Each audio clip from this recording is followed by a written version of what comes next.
বাংলাদেশের মাটিতে আপনাদের ঝিনাইদা, কুষ্টিয়ার ঝিনাইদা আপনারা সকলে জানেন, খন্দকার আব্দুল্লাহ জাহাঙ্গীর রহিমাহুল্লাহ নাম শুনেছেন? এই ব্যক্তি তো নিজে দাবিও করতো আমি হানাফি, ভাই দাবি করে নাই? বলুন তো তাকে সবচেয়ে ভালো কারা বাসে? সবচেয়ে বই কারা পড়ে? তার বই সবচেয়ে প্রচার কারা করে? তার বই বিক্রি বেচা কিনা কারা করে? কিন্তু তিনি একজন হানাফি, তিনি সালাত আদায় করতেন নাভির নিচে হাত বেঁধে, তিনি অনুচ্চারে আমিন বলাকে তিনি উৎসাহ করতেন, 20 টাকার তারাবিহ সালাত আদায় করাকে তিনি উৎসাহ প্রদান করেছেন, 6 তাকবীরে ঈদের সালাত আদায় করাকে তিনি উৎসাহ প্রদান করেছেন। হাজারো মাসালা দেখাতে পারবো, ইউটিউবে এখনো তার ভিডিও মজুদ আছে, তার জিজ্ঞাসার জবাব 3টে খণ্ডে বই আছে, ওখানে একাধিক আলোচনা করা হয়েছে।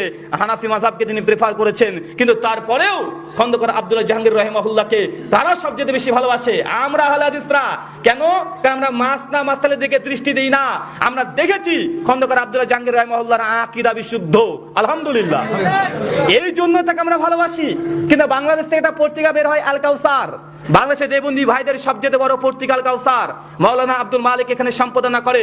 বাংলাদেশের শীর্ষস্থানীয় দেবন্দী উলামা এই পত্রিকা লেখালেখি করে। তার 2015 সালে তারা একটা প্রশ্ন করা হয়েছে, খন্দকার আব্দুল্লাহ জাহাঙ্গীরের কিতাবপত্র পড়া যাবে কি যাবে না। ওরা লিখে দিয়েছে খন্দকার আব্দুল্লাহ জাহাঙ্গীরের আকীদার উপরে যতগুলো বই পড়া লিখেছে একটা পড়া যাবে না। তারা আকীদা নাকি বিভ্রান্ত ছিলেন, বলেন নাউজুবিল্লাহ মিন জালিক।